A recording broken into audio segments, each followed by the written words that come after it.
First of all, Grace, thanks for having me. Obviously excited to chat again.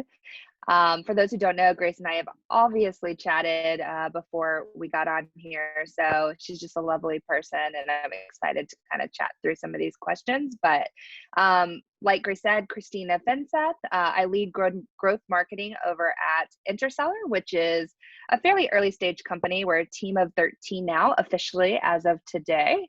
And we're basically a prospecting and outreach platform for recruiters and sellers. So we're building a really cool piece of technology, and we're having a lot of fun doing it. And as Grace alluded to, I also run the SDR team here. So Outbound is our thing, and I've come up with our framework that really works for us in setting meetings, especially right now. So excited to chat through it. Awesome. So first, let's start a little bit with your journey. So how did you start your career, and what were some of your first professional roles? Oh man, so this is gonna sound like I'm all over the place, but there is a story here. First of all, let me just give you a preface here. I fully believe that if you think you want to be somewhere, you can make it happen. So that's, I mean, just huge in my life. I started out in the military for 4 years as a medic, completely different than being in marketing and sales. When I got out, I went back to school and finished my undergrad, landed an internship in HR at a really large third-party logistics company. And so I actually cut my teeth working as an HR and recruiting practitioner for the first 5-6 years of my career, both on, internal teams and external teams, before I ended up making a switch into content marketing. And so it's kind of funny because I was writing for about a year before I made that switch while I was still a recruiting practitioner. And I think that really just helped me kind of have some demonstrable success in being able to pivot. But spent time in content marketing, built a content marketing team and program from scratch over 2 years at a Series A funded startup that is now a C funded startup, which is kind of exciting to see. And then I went more into full stack marketing. So I led marketing for a robotics process automation consultancy, which is completely different. And then I went back into the HR tech world with my former company, had some funding issues at the end of last year, and found myself at Interseller in January. And so what's interesting though is that the last year, and not really the last year at this point, because I've been in growth marketing since July, I actually spent a full year as an AE. And so I literally just did sales for a full year. And I think what happened is it's helped me better define where my strengths are and where I want to be. And it also enabled me, I think, to be a better marketer, coming back into the marketing scene. So very different, very weird career path here. I think it goes full circle. There's a lot of skills that you've learned, perhaps being AE or other of your past roles, that add up and probably make you be a better marketer now, right? Yeah, I mean, I just think there's some things I can do. I think my relationship with our sales team is stronger because I've been in their shoes, and I just know how to better support and enable them, without this whole marketing generating leads and sales isn't taking those leads and doing what they need to do with them. And it's like this huge battle. We don't really see that here at Interseller. So could you share your best practices in order to keep your sales and marketing teams in sync? Yeah, I think it starts with the top level goal. If everyone has the same shared goal between those two departments, it makes it easier. And so what I mean by that is revenue, right? So revenue is obviously sales is driving more revenue, and there's a revenue target to hit. And for me, it's really important that marketing is very much aligned with that. And so what ends up happening, and I have a sticky note by my desk, and it says drive revenue, not MQLs. And simply, I'm not just trying to generate huge volumes of leads here.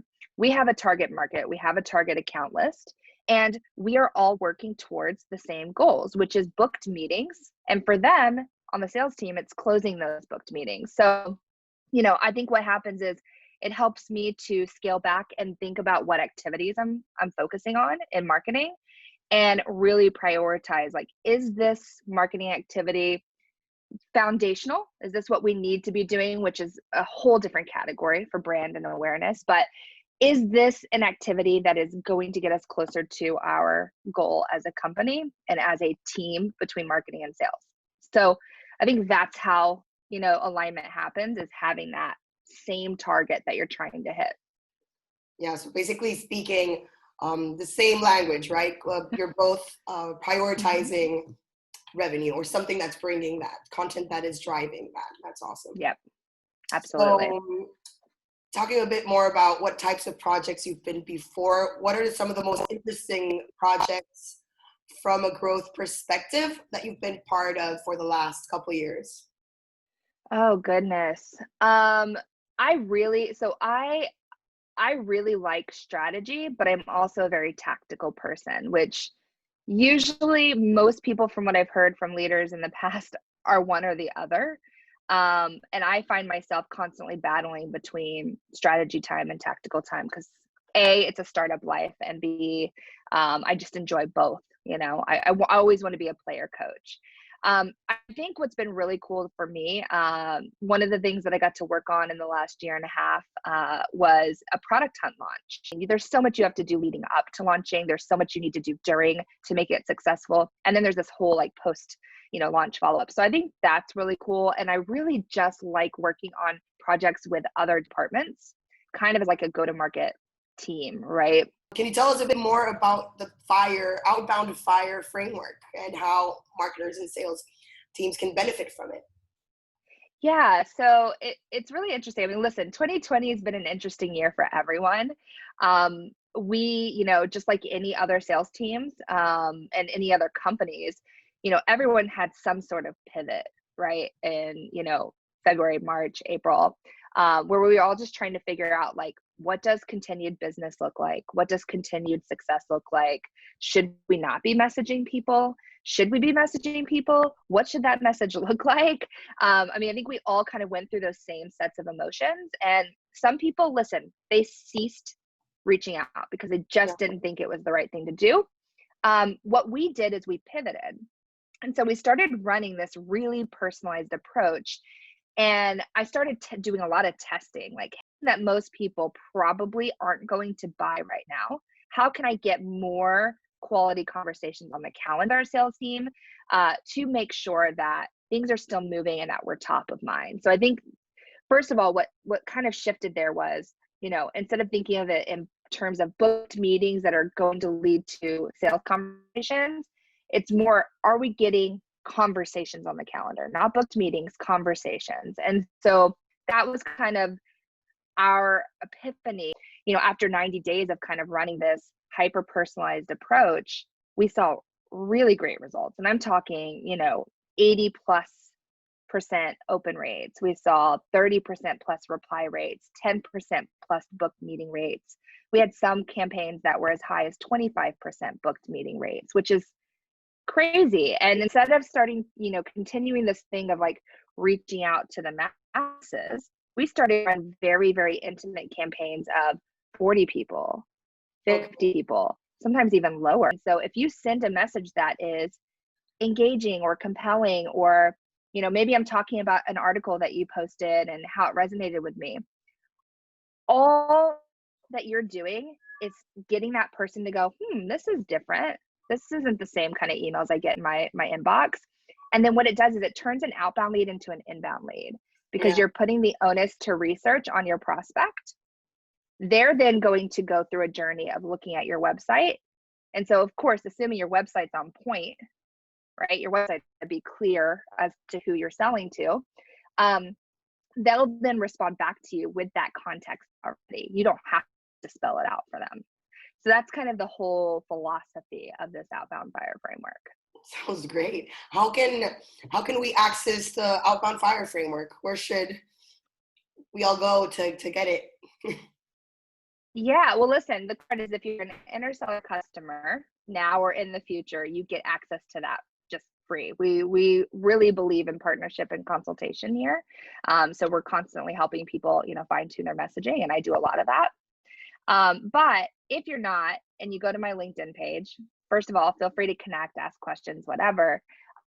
There's a link in my featured articles that goes right to the course that I launched back in September. And you could basically have everything through that course if you enroll. So there's a couple different ways to get it. If your CEO gives pushback, don't take it as, oh, they just don't believe that you should be doing that. Take it as they need to be educated on why this is a good idea. And if you're working under leadership that is just toxic, that's a whole different story. But if we're talking about just normal pushback, it is also your job to educate your CEO, your leadership, on why certain things make sense for the business. Just as much as you may be like, oh yes, we need a blog. And I know we need a blog, but if you can't really articulate why and what that means for the business and the bottom line, it makes it really hard to get buy-in. And so I think just getting better about that, and then just holding strong for what you believe in, those are the most important pieces. Yeah, always tie it back to some way they can measure it, right? So either a number or a clear goal. But yeah, it's definitely the really good advice. Thank you for that. And to end this off, and thank you for your time, are there any resources that you use frequently that, besides the ones already mentioned, that you would recommend to our community? Yeah, if you're in marketing or sales, you should be a part of the Rev Genius community. And if you search Rev Genius on LinkedIn, trust me, you'll find the information to join there. But it's definitely a really strong community and think tank for sales and marketers and really any revenue generating folks, where you basically have 7,500 other people that are in similar roles, different roles, and you can ideate together, things like that. So I think that place is just a special place to me. That would be number one. And then just connecting with not your typical thought leaders.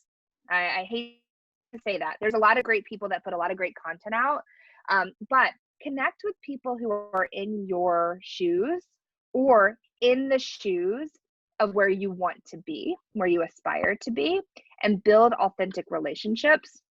And get yourself some mutual mentors too. I have 2 or 3 people I talk to on a monthly basis. And I hate to say that they're mentor relationships. Sometimes they're therapy sessions.